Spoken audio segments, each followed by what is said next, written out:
Hey, welcome back to What the Biz. Today we're exploring how big brands are abandoning glossy corporate stages for kitchen table content, how the vertical video is now overtaking long form TV, and how AI search is killing abstract jargon. But that may be a good thing, and how all of this is going to impact your small business. So stay tuned as we explore all of this on What the Biz.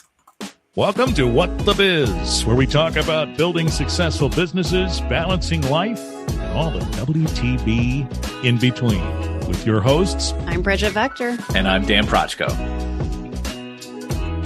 Hey, how you doing? Oh, I see you are up north.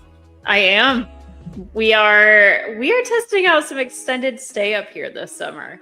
The kids get to go play. I have internet to work all week. So we'll see how it goes. That was my goal this summer. We're going to try to make it happen.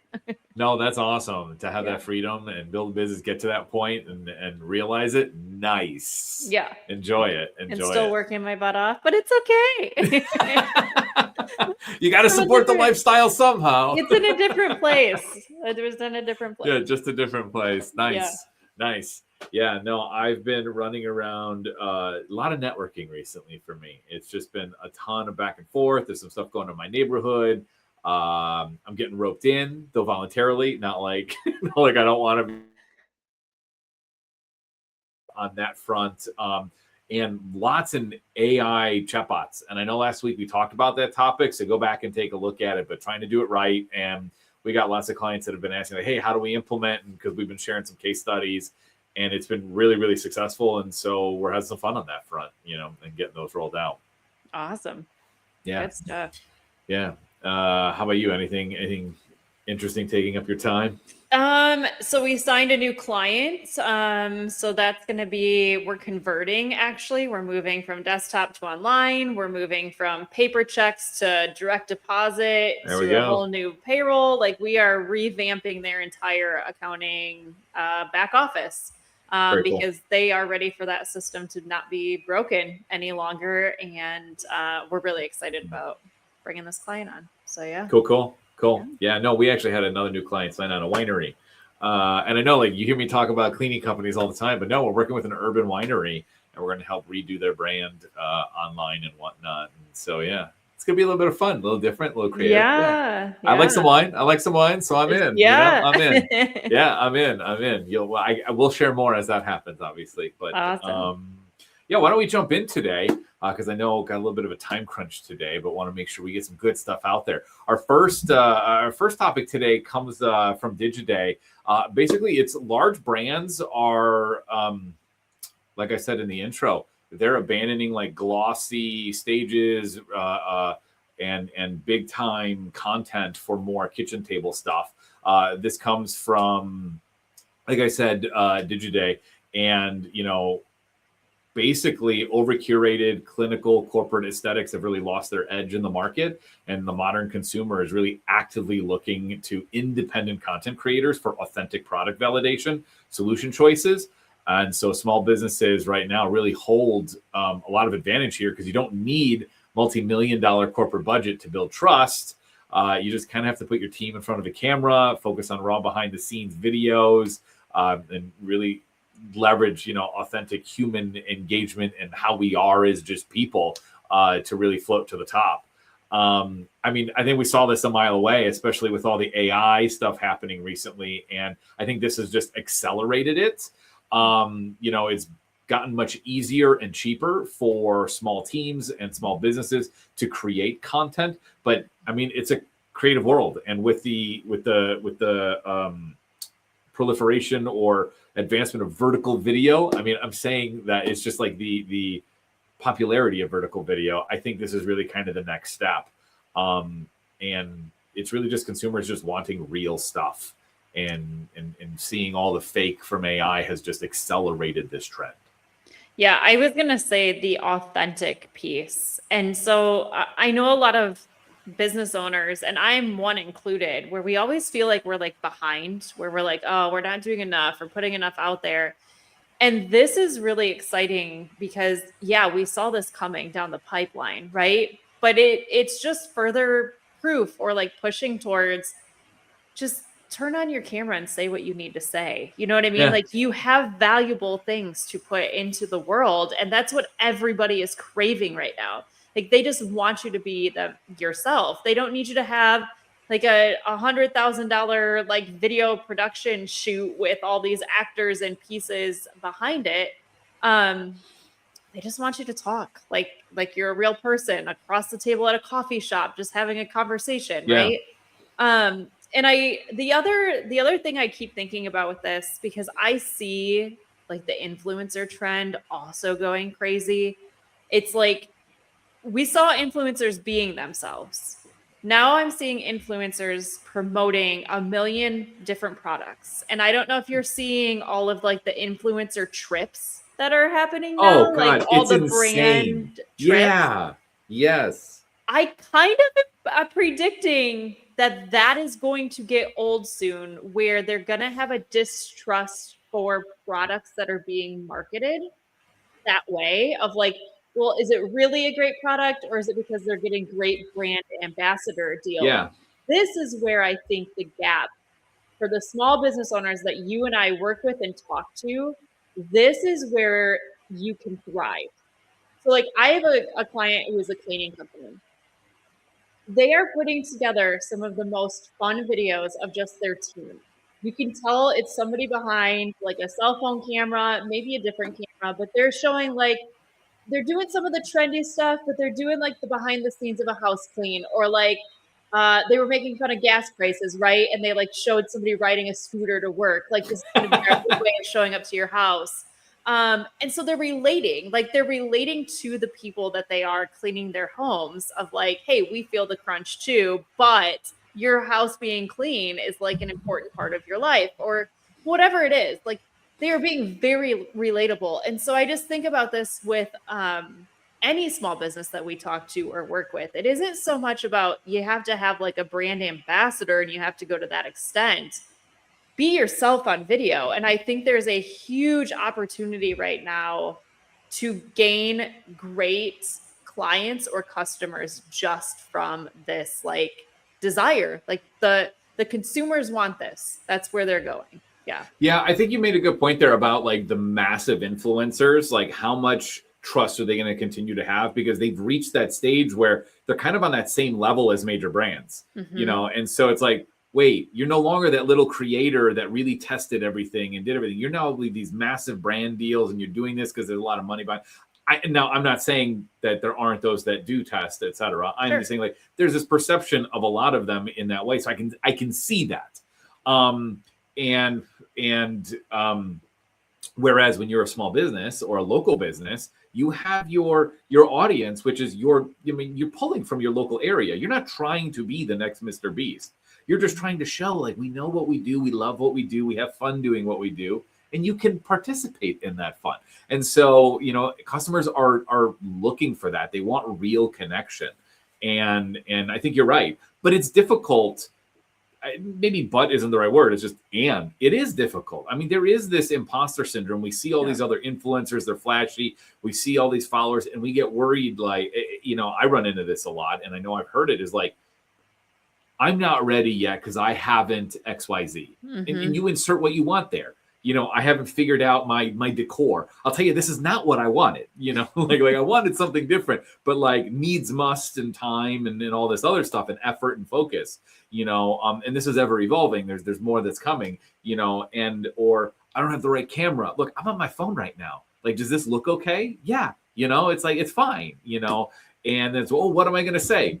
Just talk about what you know. You know, that's what we're doing here. And that's what people want to see. They want to see you talk about what you know. And look, you don't have to try and get a whole ton of new followers. You can look at it through the lens of, I'm making this content for my current customers or the people that already love me.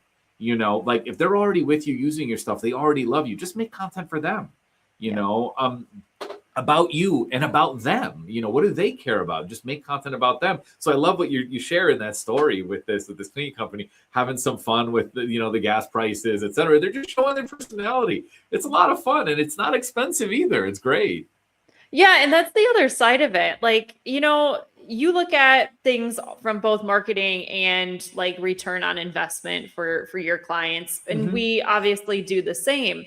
And when your production cost is essentially zero, it's just you showing up or a team member showing up. Right. The every dollar that you are generating from people either spending more if they're already your customers, staying with you longer if they're already your customers, or bringing somebody new in, like it's kind of a great thing, right? Like this is what we're talking about. And I think it doesn't matter how ready anybody feels, even the people that seem the most polished and have gotten to this like creator world where they're like always showing up, they still have imposter syndrome. Like they still feel like something isn't quite what they need it to be. So, I mean, it's easier said than done, but 100%. It's the market is showing, and it is proving that they just want authentic. Yeah. So, and to that point, there are a ton of influencers that aren't the major ones. And we have a client on Long Island, they're a cleaning company as well. And they actually created their own influencer program where they work with hyper local small influencers that have a few thousand followers, you know, maybe a few 10,000, but like literally one of them, I think only had like 3,000 or 4,000 followers. But because that creator only creates content about their location, it's just so perfectly aligned. So they recruited these local, hyper local influencers, and they're giving them like free cleaning. They're giving them the ability to part of events, to get into an audience of people for follower, to get them more followers and stuff. In return, they get mentions in their channel throughout the month, etc. It's only like one or two, a month or whatever, but it's a whole video dedicated to them within their influencer. And that following, because they're so hyper local, is the exact target audience that business wants. And I mean, it's just cheap. It's inexpensive is what I mean by that. Yeah. It's so valuable, but it's inexpensive. And it's that type of influencer that still really cares about their audience. And they wanted those influencers, and I guess they went about this intentionally. They wanted those influencers to experience their service before they made any content. And so they know that anything that those influencers talk about is real. And they've actually shared some things like that they weren't super happy on, but then they experienced the company coming back and doing whatever. And now it's amazing what you can do, where even out of something somewhat negative, you can make gold, and turn people around. So anyway, it's still possible even with influencers, but internal staff, a lot of fun. Oh, absolutely. And I think they've done it right. Like that's amazing to have the local, because there are local influencers all around us.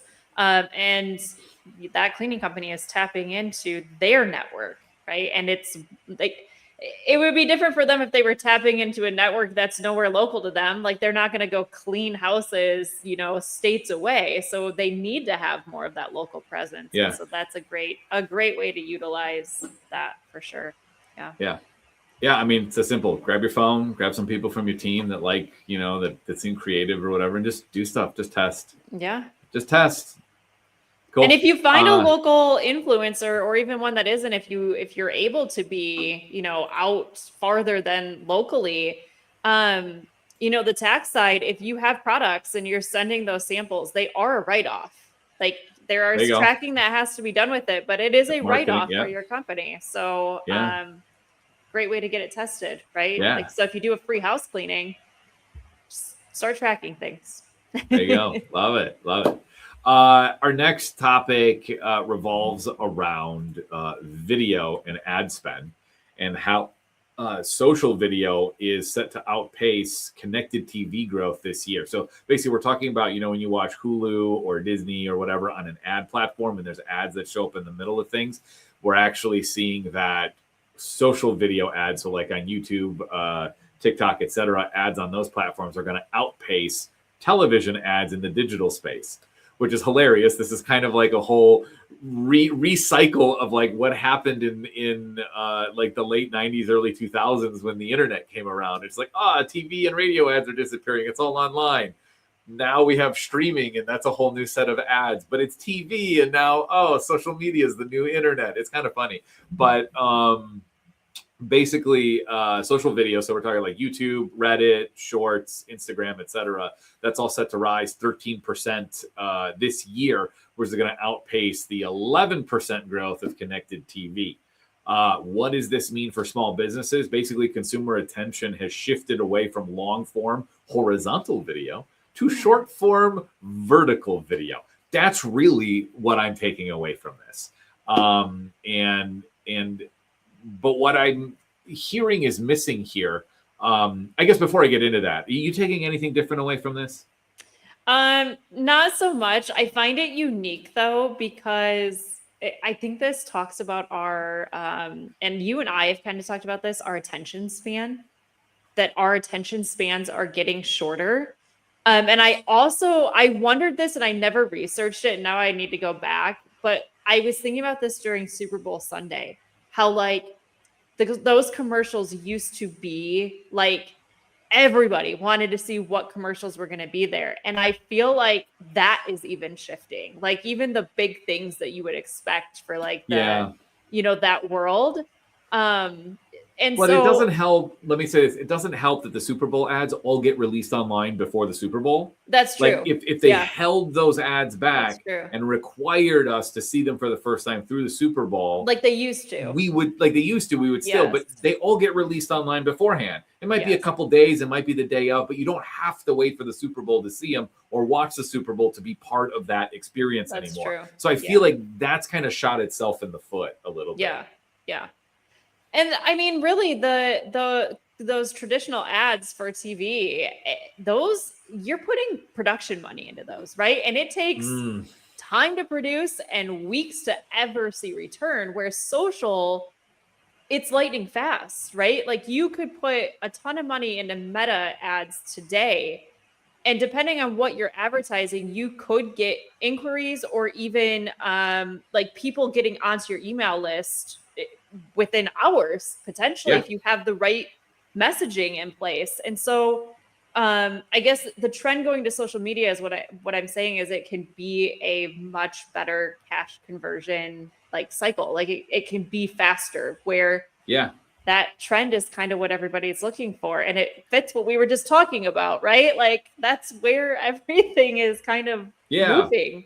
Yeah. No, you're 100% right on the digital aspect. TV is more difficult to track. You need to have that direct response piece of, hey, mention this code or scan this QR code, and somebody has to get it before the ad disappears, for you to know they saw that ad. Whereas, digital ads, almost immediate. I mean, even today, I was working with a client, a larger air show, and we're gearing up toward a launch and we're doing list building, and we were seeing one of our audiences wasn't working quite right. So we wanted to test a couple others. I literally built them within, 30 minutes, had ads running. And within minutes of them going live, we had results that could tell us whether that was a better route than another one. I mean, within minutes, and in a couple hours, we had proof just because of the budget size, and it's amazing what can happen. I think in this article, what it doesn't share, and one thing I kind of think about a little bit is that I think the vertical videos and the short form videos is more about awareness and people exploring what's happening right now, because there is research around, and I should have had it here, and maybe I'll try to put it in the show notes afterwards. But when people find things that they're interested in, that's when they click over and then go find that deep dive video. Yep. I think sports is a great example here a little bit, is that, the World Cup is going on right now, and World Cup games, they're 2 hours. There's no commercial breaks, literally there's no commercial breaks. You have a whole 45-minute half, no commercials, a second half, no commercials, and people watch the whole thing, and it's not about the commercials. So I think we do have this attention span, but it's for things we want to watch, and it's not for just long form. We're no longer on YouTube scrolling the For Us feed and just randomly watching 12, 20-minute videos. I don't think that happens anymore. I think we're now going through Shorts or TikTok, and it's just like, oh, that's an interesting topic. Then I go look more about that topic and find something longer. And maybe that's a TV show. Maybe it's a documentary. Maybe it is a YouTube video, or it's a long form video on someone's Facebook feed, whatever that is. But we're getting to the point again, and this happened before in the past, where we had these little areas you could go on the internet when you were interested in something. You know, you had your chat rooms, you had your forums, you had this, and we're kind of there again, but in video, where it's just like our feeds are curated for what we're interested in. And then when we find that thing we want, we go deeper. But instead of there being like back and forth, it's we're just consuming in that kind of same way in bubbles. I don't know. That's kind of what I'm seeing right now through it. No, I think go ahead. No, I think the impact for small businesses are you just can't ignore that long form either. Like the short form is important, but you need those few long form pieces. Maybe you're not going to be like a National Geographic or, you know, a major YouTube channel constantly putting out, you know, Kurzgesagt or Veritasium, et cetera, putting out, you know, 30-minute, hour-long videos on topics. But, you know, once a month, maybe you're putting out a new long form about something to do with your business or a topic that's interesting in that industry to people, because that just continues that trust building and that culture forming around who you are as a business. Yep. I was going to say, I think ultimately don't ignore long form. Just don't ignore it. Doesn't mean that it's primary. I mean, this comes down to like the whole marketing talk. Like there are some businesses that will never need long form because it doesn't fit what their customers would be looking for. But there are a lot that would benefit from being in that world. And I mean, there's ways that you even cut your long form into short form and you can get all of it from one video. So yeah. Yeah. Cool. And so our final topic today is coming from 2 Octobers. Paid Media Framework emphasizes the best digital ads are just answers. So some mid-year digital marketing performance audits track a massive consumer shift. Users are increasingly pivoting away from traditional keyword searches that, you know, toward conversational search, aka AI. And so ad performance metrics are favoring problem-led informational structures over abstract branding jargon. What does this mean?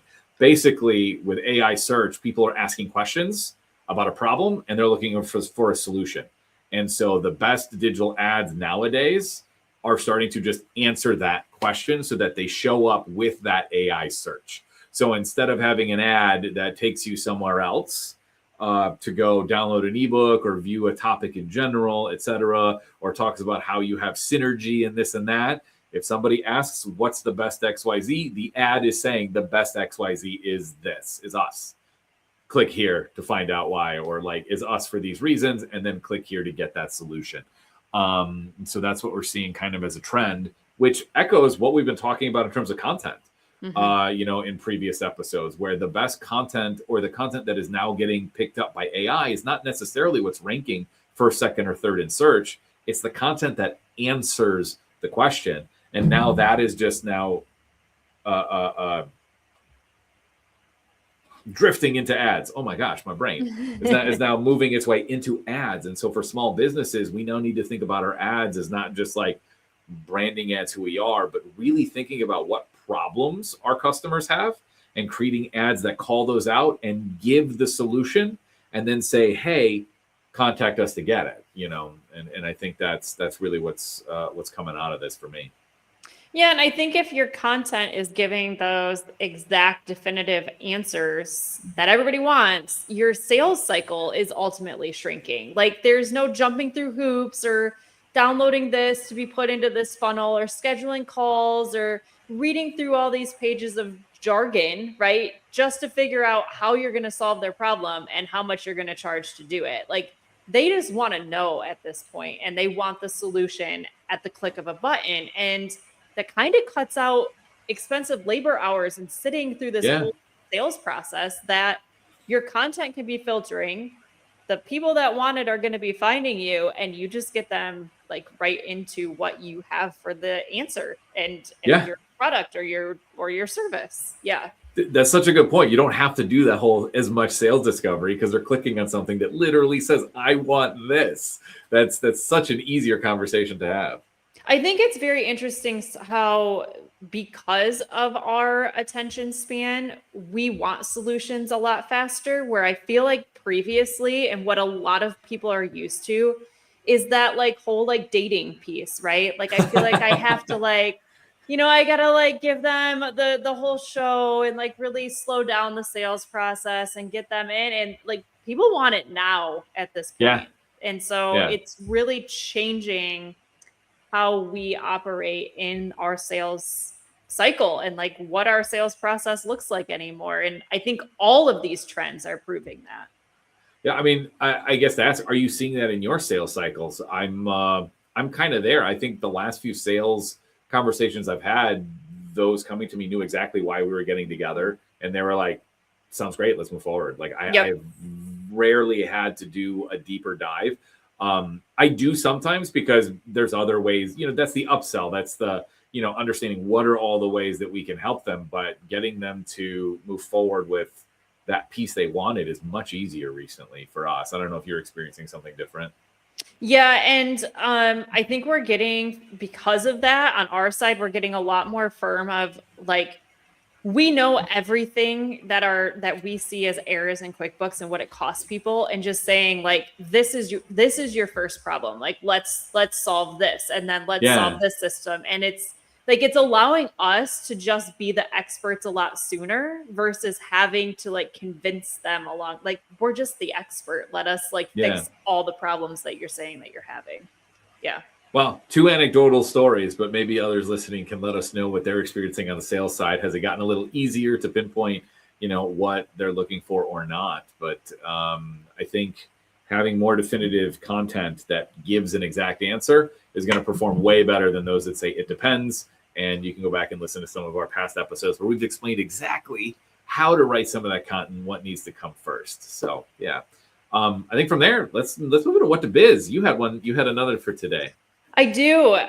So we actually, in the area that we're at up north, there are countless ice cream shops, which I think is so funny because it's a smaller area, right?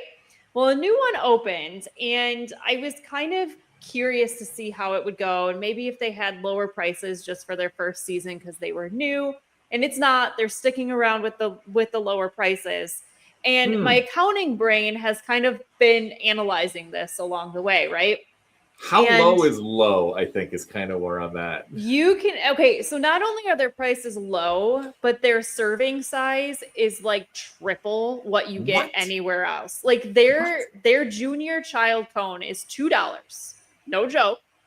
And the serving is like, I would say a medium. It's like 3 scoops for the holy cow. What? Yeah. So everybody's big joke is when somebody new shows up to this ice cream shop and they're like thinking normal ice cream places, and they're like, oh yeah, I want a large.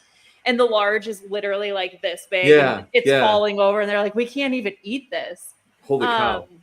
Yeah, so their servings are awesome. Like their menu has a great selection, and they've kept, like, you can get a homemade waffle cone. So you can get a junior cone for $2. If you want a homemade waffle cone, it's an extra $1. So you can get a $3 cone. Only $3. That's like a $7 thing anywhere else. That's crazy. Or 10, or right, depending where, yeah. So their line is consistently, down the side, and people wait because now it's like everybody's chatting. It's like this friendly thing, and it's great. And so I've been kind of like, okay, they could charge more. They really could, and they could still sustain it. But I don't know if they want like the family where that can come in and have the ice cream experience that a family might not be able to do as often at one of the more expensive places. Maybe all the sales they're driving, that's their profit. They're kind of like, we'll just take more people versus, you know what I mean? What goes through my head is like that whole conversation of like, we make it up on volume, and it's so hard to do. So I really wonder, like, how do they source the product at such a low price that they're able to have that kind of a final price to the customer and still make a margin? That's where my brain is at on this. And I think that's where you went at first too. But then it's like, repeat business. I don't know, man. That's crazy. A $2 cone, isn't it? Wow, that's the change in my car. Like literally, it's all the Aldi quarters that have piled up in the front. I can pay for that. That's nuts. Yeah, no, and it's phenomenal. Like they have the local ice cream. So like Country Dairy is right around this area, and like they have soft serve and hard serve. They have shakes. They have everything you could think of. And it's Are there working. a lot of upsells? So if you just get the ice cream and a cone, $2, but are there other upsells that then take it up, or is it? I mean, even their like shaken malt prices are like a small shaker malt is like $4. Like it's unheard. Yeah, and you can add stuff into it for like 50 cents. Like my son loves the Nutter Butter shake, adding extra peanut butter because apparently that's what the biz here is they are leaving a lot of money on the table. Okay. They are. Like, really, this is my take. They're leaving a lot of money on the table. Because even for that area, what I'm hearing is like there's a huge difference between them and the next person. Yes. Where they can up their prices and still not get close to the next one and just make that little bit more. But I think it all comes down to the margin. I mean, and we've said that before in how many episodes? It all comes down to your profit margin. I'm guessing their entire shop and real estate is paid off. Mm-hmm. I'm guessing that they don't have a lot of the other overhead that some places might or newer places might have, and they own it. And so I just think because they don't have it, they're putting that back into the price. They're just not having to charge as much. I don't know. That's crazy. Yeah. Well, I'm calling it a win because they're right. They're consistently busy. And I think even if they chose to raise everything by $1, people would still come. Like they've set like the tone. They're just great. They're just great. Cool. And I think they're giving families the opportunity that maybe wouldn't always be going for ice cream. I mean, to the point where my kids are like, well, we can go to ice cream every day. And I'm like, no, we don't need ice cream every day. I mean, it's a good argument. It's only $2 a cone. I know, right? Right. Well, on that hefty note, I think that's a wrap on another What the Biz episode. Thanks for hanging out with us. We know your time is valuable, so thanks for spending it here. If you found a cool insight or you learned something new, leave it as a review for us, whether that be on Apple or Spotify. And if you're tuning in on YouTube, please subscribe. And if you're not, head over there. Yeah, we're on YouTube. You can see our pretty faces and hit subscribe and follow us there. But if you're facing a topic you want us to cover, check out whatthebiz.com, drop us a line, and we might just make an episode out of your idea. But until next time, keep building, stay proactive, and we'll see you on the next one.